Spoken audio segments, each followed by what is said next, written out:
Are you lost in the chaotic whirlwind of day-to-day busyness? Do you yearn for a deeper sense of meaning and purpose in your life? Welcome to Be You, Your Story, Your Purpose, the podcast dedicated to empowering women on their journey of self-discovery and finding their true purpose through their own story.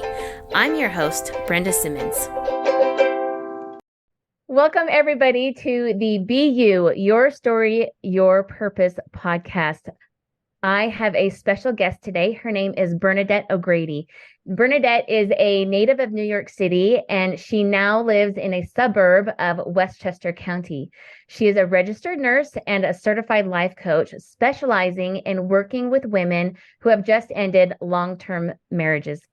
Bernadette came to this specialization after her marriage of 27 years ended. She has 3 grown children, 2 of which who are out of college and working, and 1 who is a junior in college. Thank you so much for joining us today, Bernadette. It really is a pleasure having you here. I'm so honored to be here, Brenda. This is a great experience, and I love what you're doing in helping women as well. Thank you. Thank you so much. So my first question for you is, obviously you've got a story of, and your marriage ending in divorce. So, and then now coaching people who have experienced the same thing. So tell us about your story. Like how did you get to where you are now? So, I was working as a registered nurse before I got married, and had some various other jobs in the medical field afterwards. And I got married in my mid-30s, so it was a little bit later. I had my children later. And, I think when you get married, no one envisions the marriage ending. This is the person I'm supposed to be with for the rest of my life, and you go in with that feeling. And over time, things just changed. And I would say, I would say 5 years into it, something felt off, but I had 3 children under the age of 5, and you just keep going. We did therapy on and off again. And then I would say starting in 2015, for me, marriage became very painful. Right. There was gaslighting taking place. There was, difficult relationships all over the house. There was some verbal abuse. And I will tell any woman that has been through this, we take it on. I kept saying there's something wrong with me. Right. What could I do better? How could I be better? If I could be better at this, he wouldn't be so upset all the time. And it wasn't until, this is a very important thing for women to understand. This is a mind-body thing. I kept trying to make it right. We would go to couples therapy from time to time. I mean, one day I felt like my left arm was getting numb and like I was getting a tremor. Yeah. And I said, your body's speaking to you now. And we went as a couple to a therapist, and she said, you've been traumatized. And she said, you need to go see a trauma therapist. So at that point, I was like 1 step forward, 2 steps back. I'm staying, I'm leaving, I'm staying, I'm leaving. My belief in my own mind was that because I was the one that wanted to end it, was that I was going to destroy the family. I was going to harm my kids emotionally. Wow. And so that was the back and forth. And that made me hesitate. When I would talk to him about this, he couldn't see abuse. He kept saying, well, you did this, so I said that. Right. And that was tough. He couldn't hear it.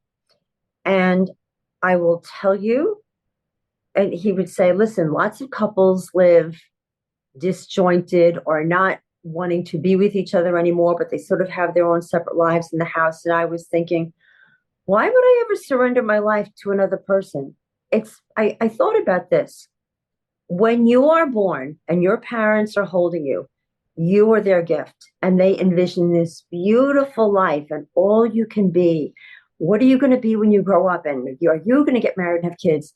They have a dream. And I thought, I am selling my parents' dream to stay in this marriage. Why would I ever shortchange myself from having the dynamic, fulfilling life to live in a house with someone that I'm now a stranger with. Wow. So, that was a real turning point for me. Here's what happened. Then you think of, I've had the conversation so many times. I just think I can't be in this marriage anymore. It's upsetting to me. I stopped using the word abuse. And we had talked about separating numerous times. And I said to him, one day he came in and I said, I'm very sad. I didn't use the word abuse. I said, I am sad. And then he said, what are you sad about? I said, Greg, I can't do this anymore. I cannot be in this marriage anymore. I am really, it is taking an emotional toll on me. It has been a soul crushing experience. And then he said, well, you've talked about separating before. Maybe we should try it. And I said, yes, we should. And with that, the within a month he'd moved out. And I have to tell you, the emotional relief was tremendous. And also, I want to tell you that the little superfluous things that come up that you say, you got to be kidding me, Right. which is, what will the neighbors think? Oh my God, the school district thinks we're the most ideal couple because we're generous and we do this. If you drive past my house, it's a beautiful house. We have nice cars. Oh my God, they must be so happy inside. We were the Christmas card that everyone gets. Like, look at them, they got it all. So I really had an image issue. And then Yeah. it was going to be, how do you explain to people? And I had to just get over it. And I didn't want to get into drama. Like I'm getting into some of the drama with you right now because I want other women to hear it and to see Right. themselves in this. But when it came to neighbors and when it came to schools, I just said we grew apart. That's all I said. Right. And that stopped the conversation right there. I didn't want to go any further. And honestly, it's now 2 years into it. I've still not gone further with a lot of people, except for close friends and relatives. But Because they don't need it. It's right. It's none of their business, right? But I've got so many questions. So number one is I've heard, as you've talked about this, I feel like your identity in that the person that you see yourself as has totally made a shift, right? Not and like major shifts like all throughout your experience. So yeah, can you yeah. talk a little bit about that? Like who was your identity when you got married? And then 5 years in, when you felt like it was starting to change, as a young mom, and then as you're starting to realize things aren't working, and then back to now, I feel like there have been several shifts in who you Yeah, have believed you are. yeah, it's true. So I got married in my mid 30s and I was a career woman. I had a successful career and I did want to get married and have kids. And I just kept thinking it's never going to happen for me. Right. I met him, very handsome, very charismatic, a ton of fun. And he made me happy. He made me laugh and we really got along. And so the interesting thing is he, I was really the one that wanted to get married more than him. He was sort of, I don't know, but I'm taking accountability. I, looking back, I think I pushed it. I really want to get married. And then, Right. so, um, we got married, I think 2.5 years after meeting. And so who was I then? I think I just wanted to be taken care of. I'm tired of working. Yeah. I envied all the moms that I saw, had work, but stayed home and were raising kids. It's who I wanted to be. So it was Right. like, you're my savior. Here it is. Mm. And he had a good job. He was ambitious. Um, and so I would say then it was surrendering my control to somebody else. You take over, you support me, you make me happy. And now we have children. So that was that. Our first child is hearing impaired. Hmm. So that was difficult because it was a long, arduous diagnosis issue. The other thing is I had multiple miscarriages, but finally we have Christian, my son, Hmm. and that was special ed teachers, specialists, special schools in the house all the time. And then I had 2 years later Juliet, and then 2 years later had Dominique. So I had three children under the age of 5. And so that's a stressor, right? Right. Just having small You're children mean, busy taking care of right, them. Right. Right. right. Even if you have the greatest possible situation, and then the worry of a child with a disability. So with that, I felt that you have the anxiety and the worry for the disabled child because we were initially told he was not going to have a lot of ability to live on his own and take care of himself, which I will go fast forward. This kid has soared. He is a graduate of DePaul University in Chicago. He went to theater school. He just graduated film school. He is this dynamic, incredible winner. I'm actually So, amazed that your doctors told you that. yeah, You know, I'm yeah, I'm I'm kind of very, floored by that with all of the resources. Even, 25 years ago, it we still had quite a few resources. Obviously yeah, it's better now. And for him to go into something like film, which is very much where you need yeah, your hearing, I mean, that yeah, is super yeah, commendable. So, yeah. and it actually speaks a lot to you as his mom that he felt capable to do that. Yes, and I say, and I give my husband credit for this too, because we were Yeah. relentless. We were not going to let anybody hold this child back. And my husband got him in Little League and he got him in football and he went to all the practices with him. So, he was a very devoted father to all three children. And just, we were a team that really were driven to make sure he succeeded. So, and I want to tell you something. That was another thing that why I didn't want to end the marriage. I kept thinking, we held Christian up. We did all of this. He relied on us. We were the team. Now I'm breaking up Christian's team. That was another thing that played on me. Of course, none of this has happened, but these were Right. all the thoughts in my head as to why I can't end the marriage. So, Right. there was the let's get married, you take care of me, I don't want to work. Then there's the having miscarriages, then there's the trauma of having your first child with a disability. And then motherhood, which speaks for itself and what that Right. is. That becomes your identity there too. Right. That becomes your identity.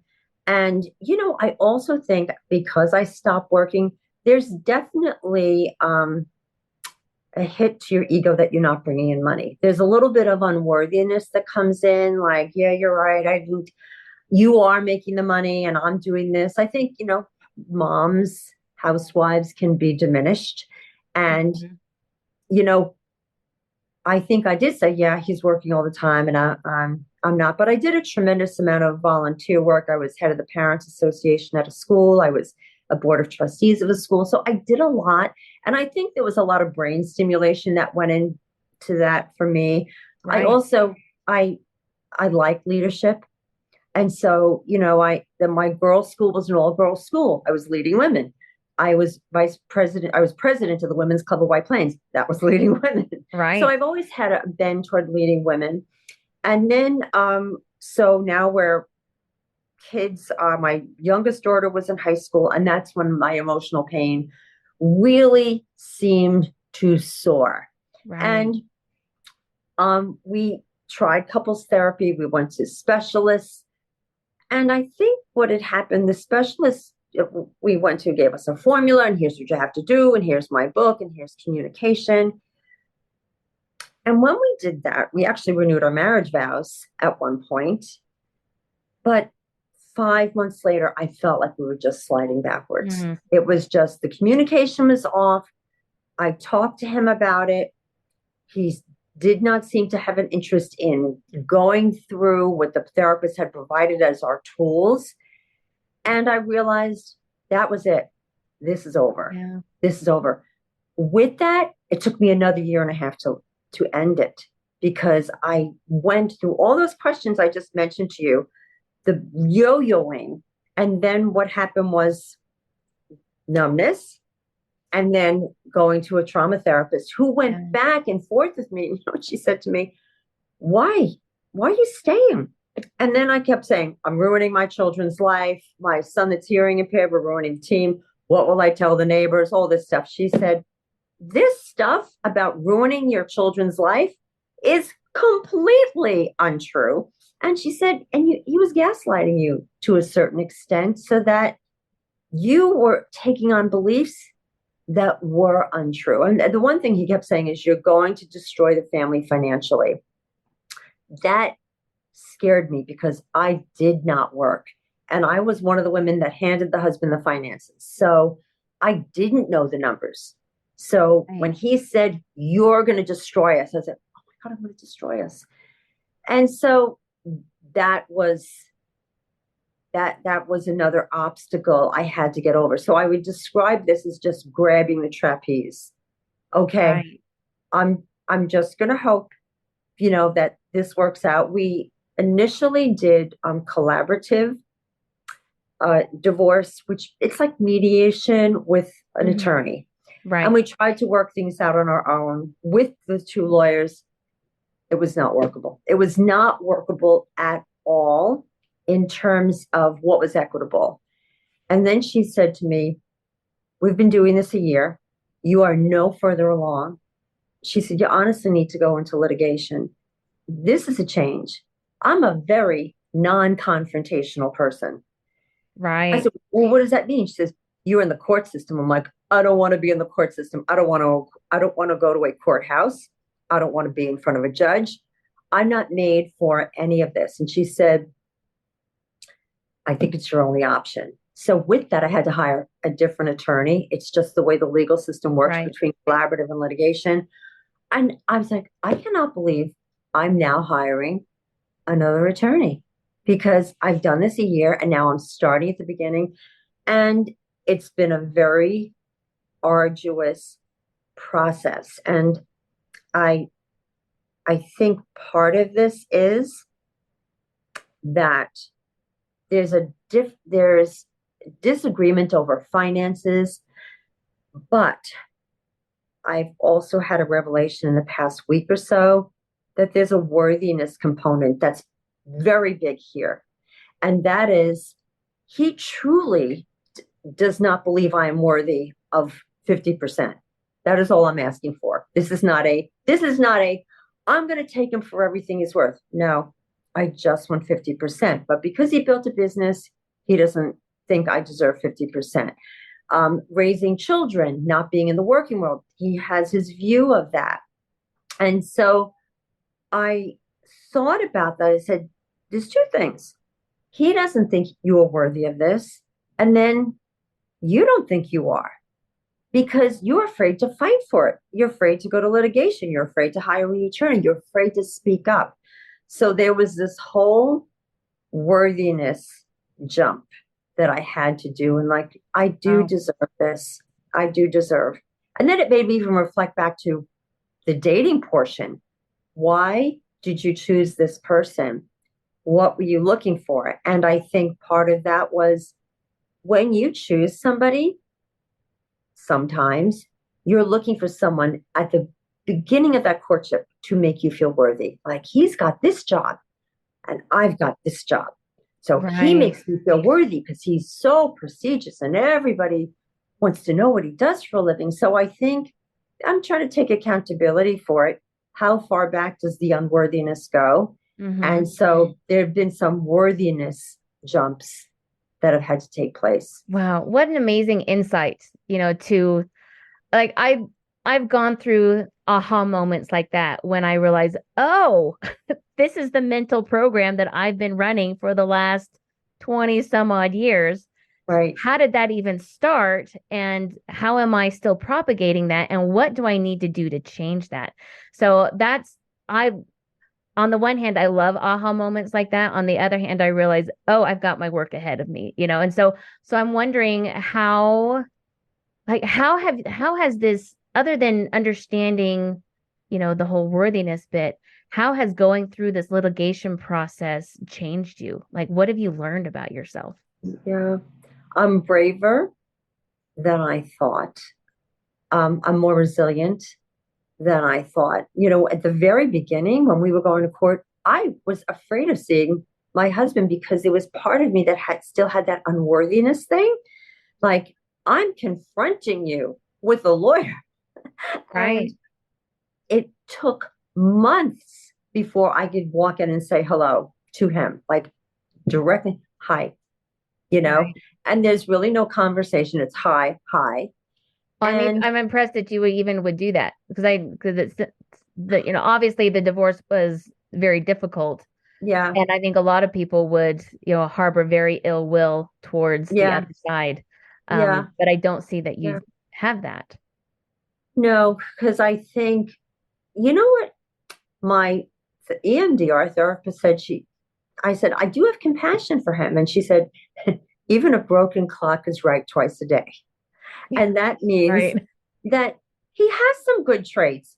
He was a great dad, you know. Yeah. At times he was a really great husband, but everyone's got their history. His Right. history was he was an abused child, and it carried through. It requires still very deep healing, Mm-hmm. but he doesn't want to go down that road, and that's his choice. And so I I think it's the human side of me that can just say that, like, hello. And so, getting back to being in the court system and litigation, and also just terrified in front of the judge, like, oh my God, my dad was a New York City cop. So you can imagine my house was, this is right, Right. this is wrong. Right.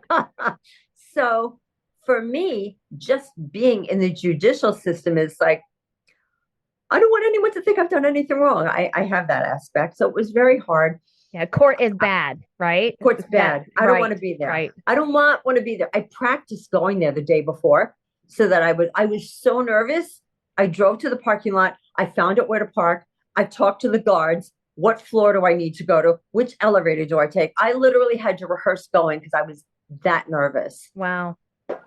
That's amazing. Okay, so you've mentioned a few tools that you have used. You talk about therapy, couples therapy, Yeah, individual therapy, even the EMDR, which I think everybody should do therapy. I love yeah, EMDR therapy. I just think it's yeah, amazing.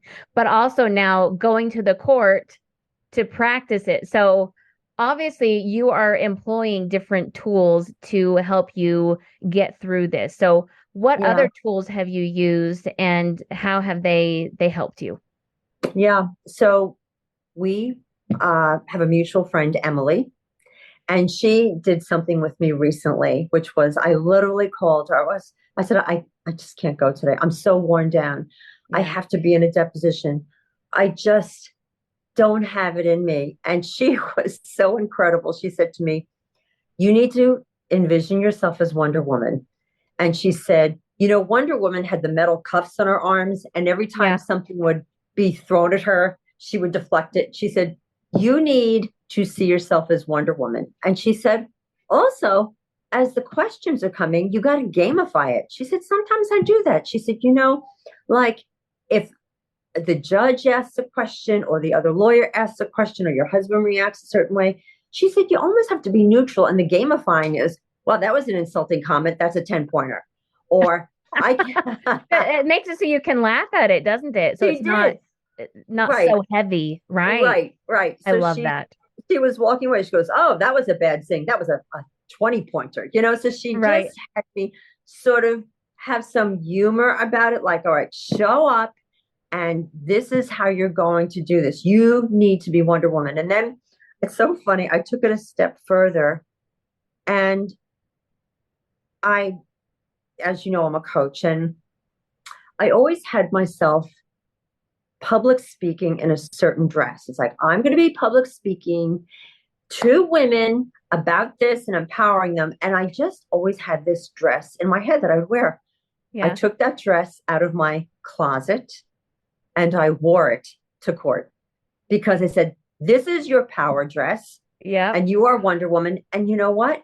I will have to tell you the experience turned around.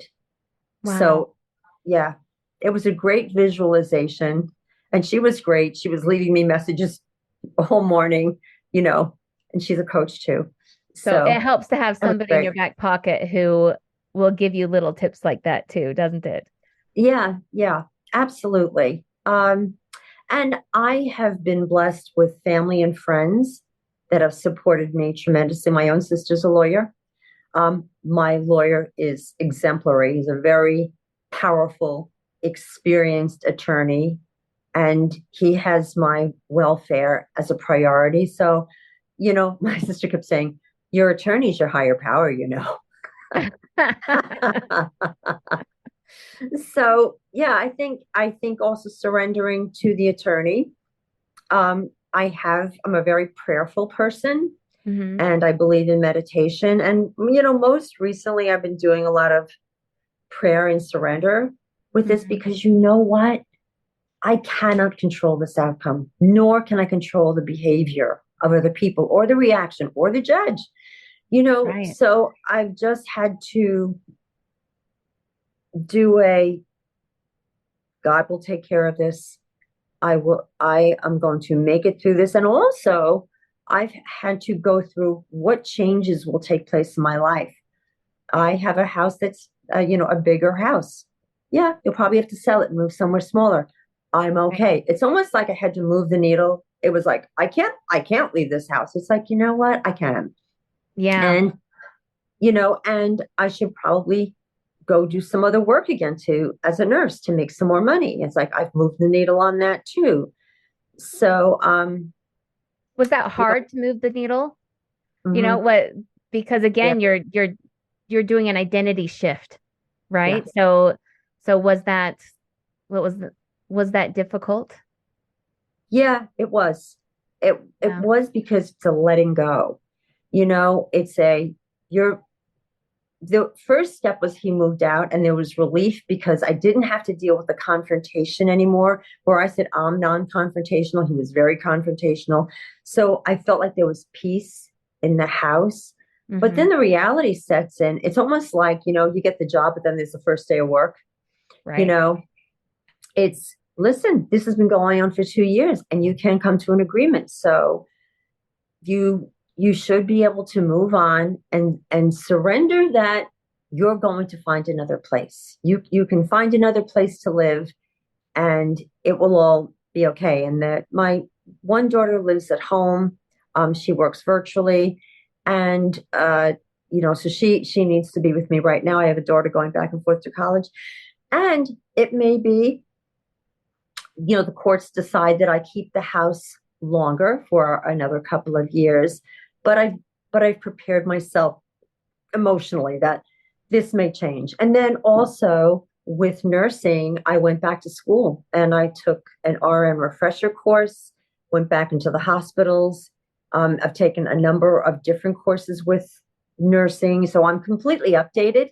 So that was a preparation too, to Right. just get back into the nursing world. And I'm doing some substitute school nursing at the moment. So, you know, that was also a jump. It's just how am I going to take responsibility for what's happening? Because when you're in the courts and when you have someone that's disagreeing with you, and then you have someone that was the breadwinner, there's part of you that's completely dependent on a judge's decision, what your husband's willing to offer, the two lawyers talking back and forth, and you just feel completely out of control. So Yes. I think me saying, okay, I'm going to do some work and this house may have to go, but I'm going to be fine. And there's things that people say the outcome will be to the highest good. You know, I I want him to have a happy life. I want me to have a happy life. Right. We both agree this was not working anymore. So, So you've talked a little bit about, so there's a paradox here, right? So on the one hand, there's I'm taking responsibility, and on the other hand, it's I'm letting go. I'm surrendering. yeah. So talk to me a little bit about how that paradox works in your brain and maybe even in your body. Like, what does that feel like? Yeah. This surrendering really I've had to use to calm myself down. Like on days that I'm just frantic, I'm looking at bills and where am I going with this? Yeah, there is a paradox there. So the surrendering is a calming down, meditative moment for me where I am praying and meditating and surrendering. Hmm. And the taking accountability is soothing too, because you said, I can't let someone else determine my financial future. So I think it's like you have to balance the two things at once, calm yourself down, but the calming yourself down makes it easier to apply for a job. Right. You're in the You know, that right a state. headspace, You're in a right? headspace to do these other things and take on going to court and applying for nursing jobs. So yeah, they've worked synergistically for me. I love that. And I love how proactive you've been on doing your own self-care and making sure you're in a good place and finding the Yeah, right help to help you get there too. yeah, I just think that's phenomenal. And it's, for such a difficult situation. Now you've talked about being a nurse, having that career before you were married and then going back to it and getting recertified and whatnot. How has that helped you in this process, or has it? yeah. It's given me a lot of confidence, to go back into it. And I hadn't done it in a while. And then I was like, oh, I remember a lot. I was like, I mean, that felt good, right? that felt good. Yeah. Right, It was like riding a bike. Oh, I remember how to do right, this, right. So yeah, that helped in confidence. It helped, with earning potential, seeing, what your salary would be. So, that helped a lot. Um, I don't know if anyone remembers the Mary Tyler Moore show from the Oh, yes. 1970s. Yeah. I was So young enough, I only saw reruns, but yeah. So my friend, I had to stay with her because the hospital I was doing my clinical rotations was near her house and not at all near my house. So I would stay overnight. She's a school teacher, and I had my white scrubs and I had my stethoscope and all my stuff. And I had to leave at 5 in the morning to get to this hospital. Mhm. And I went down in the morning. She was like a mom. She had my coffee set up.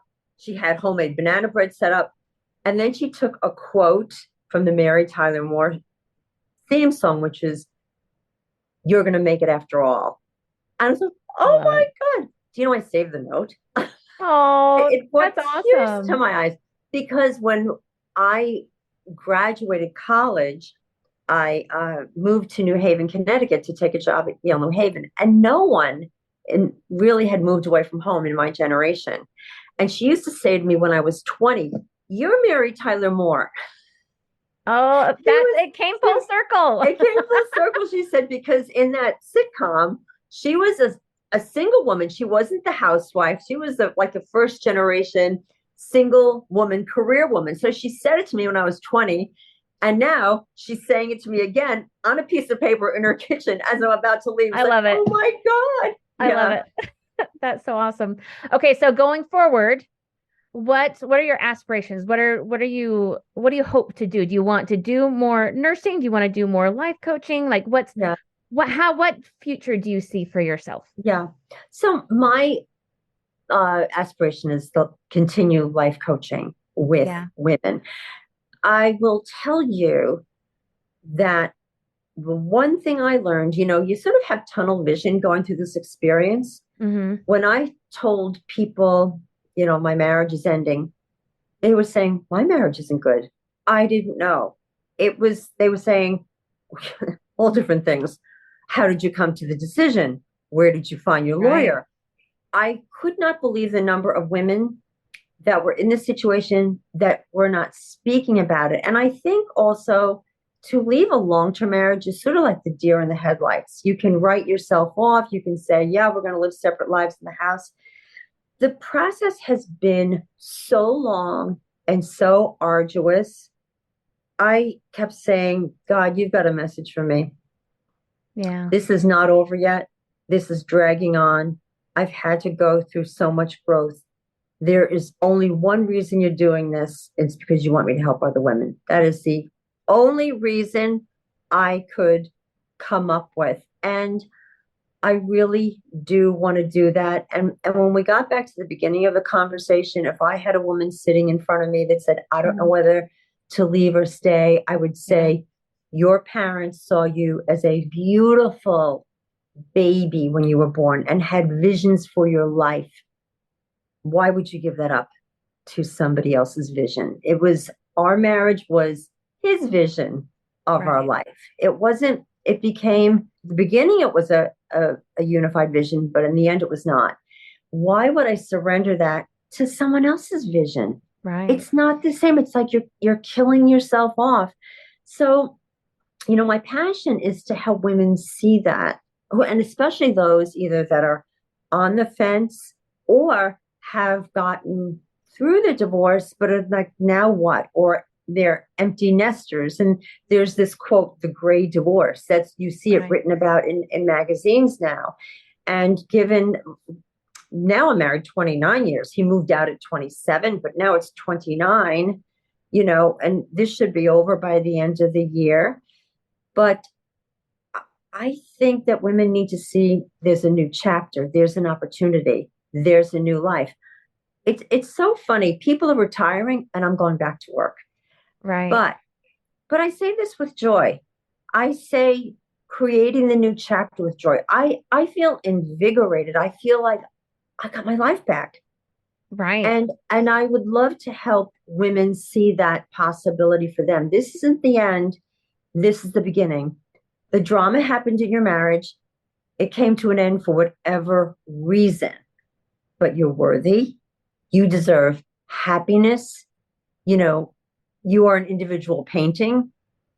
Let's have the best life. That's I what I feel my mission is. And you know what I love too is you are going after this new direction while you're still in the midst of Yeah, the old direction, the old path, yeah, right? Finishing up yeah. the other at the same time Right, doing something new. I right. know a health coach who started coaching people in, eating and stuff like that when she was still, I think she said she was like 300 pounds. Like so, Wow. and so I think so Yeah, often people think, oh, well, I have to complete this in order to be yeah, an expert in it. My yeah, my experience up to now doesn't count for anything, when that's really not true. yeah, It's yeah, it's what direction do you need to take now? What steps do you need to take today that are going to propel you to the next step? Because it's not the door, one door doesn't open as another closes. They're kind of open at the same time for a while, right? yeah. and Oh, and so absolutely. it's okay, what are you going to do, Yeah, in that time? So I really love that you are going after this new path while you're still in the midst of finishing up your divorce and trying to deal with it. And I know we've talked before about, all of the things that you have to do with it, and it really is so encompassing. And yet you've gone back and gotten your nursing recertification. right, You're right, working and you're right. doing all of these other things. And so I think that's super commendable and what a great example for other people. Yeah, thank you. And the other thing I reflect on is had this not been so arduous, and it's like without even going through all the drama, because there's a lot of drama in this situation, had I not had that difficult road, I would not be able to be as effective as a coach Right. because I have had to deal with so many difficult aspects so that if I'm coaching somebody, they might have one aspect of it. And I can say, I've handled that. I've been through that. Right. It's just roadblock after roadblock after roadblock, and having to rise above the roadblock.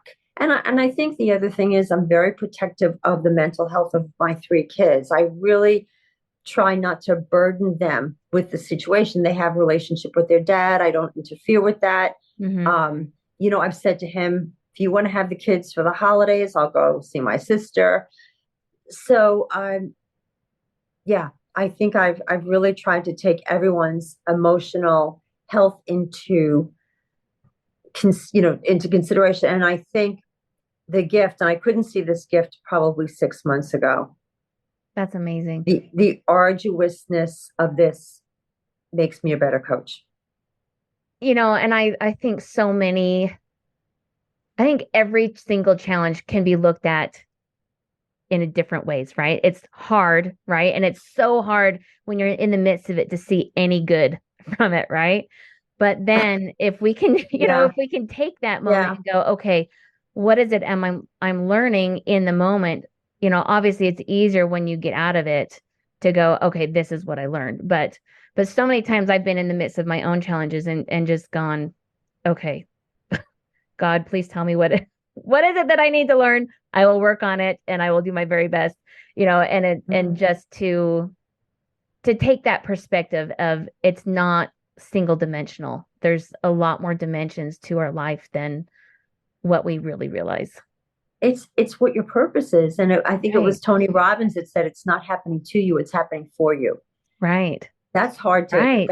that's hard to see, but I do believe I have a purpose. I say that, God, tell me what do you want me to do? And when I take care of patients, God, make me do the right thing. Help me give the best care to these patients. Right. I pray about every move I make.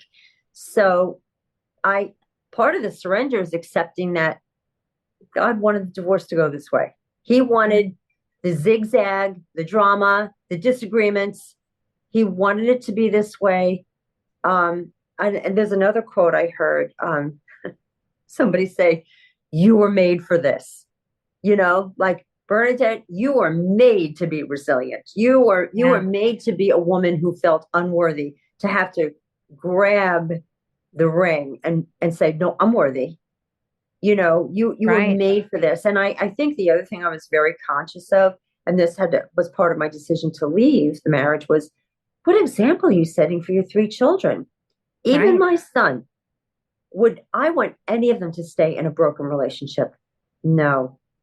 And they talk about friends whose parents are still in broken relationships.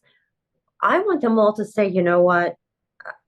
No, I can't do this. I can't do this anymore. So I needed to set that example for them. And you always say, particularly girls, because, women do have a diminished place in society still.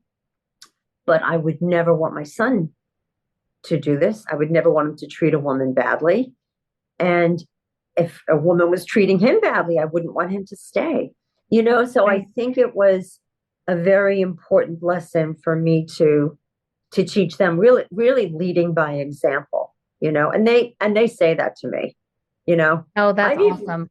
I've even have men say to me, "You're brave," which Well, is great. and right. Doesn't that feel good to know Yeah, I am brave and I've got the evidence, right? That's yeah, awesome. I'm I love brave. it.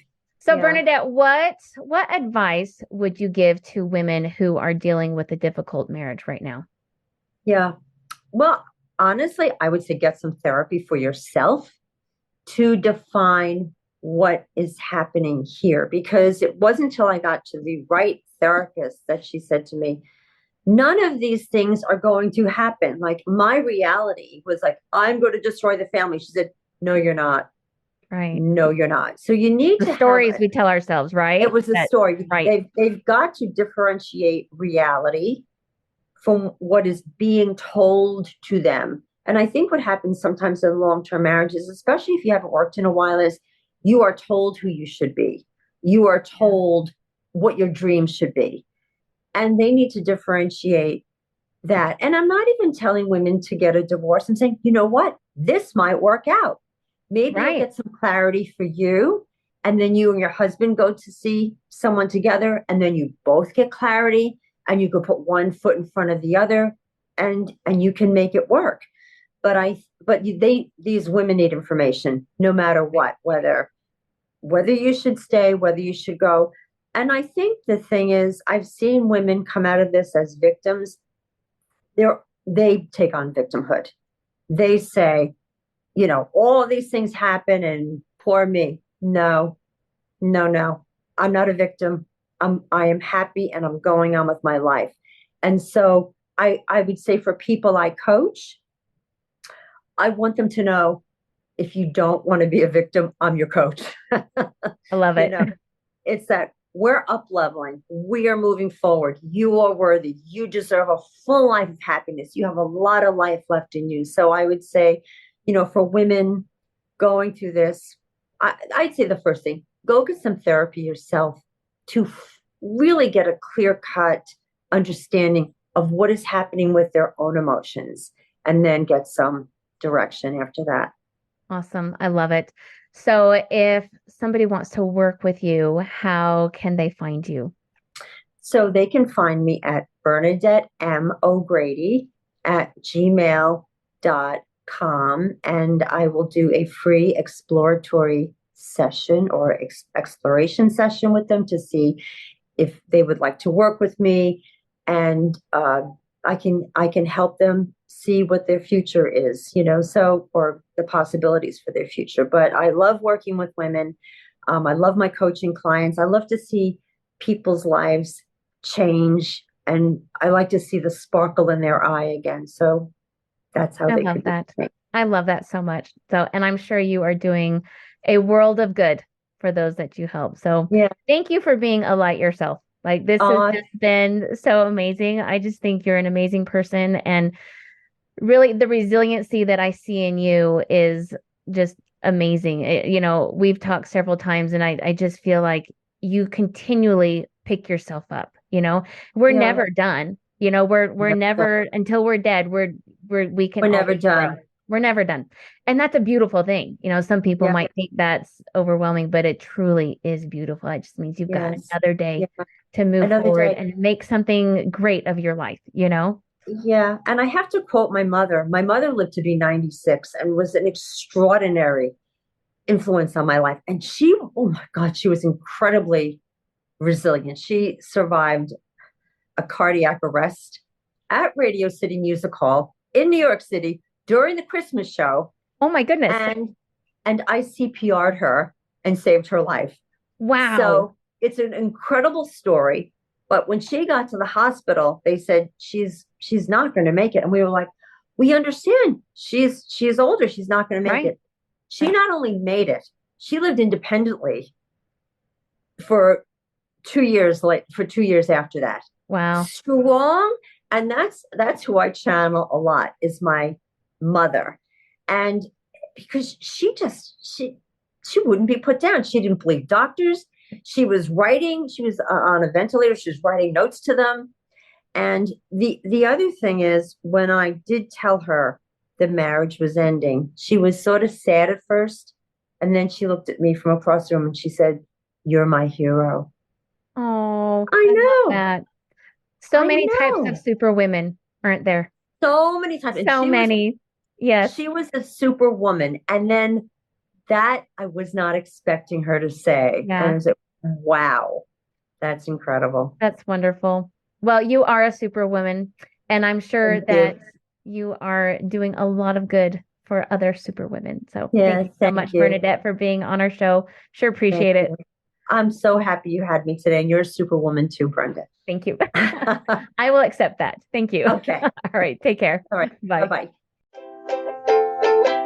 Celebrate your dreams, let them take flight, for you are a star, shining bright in every step you take. Let your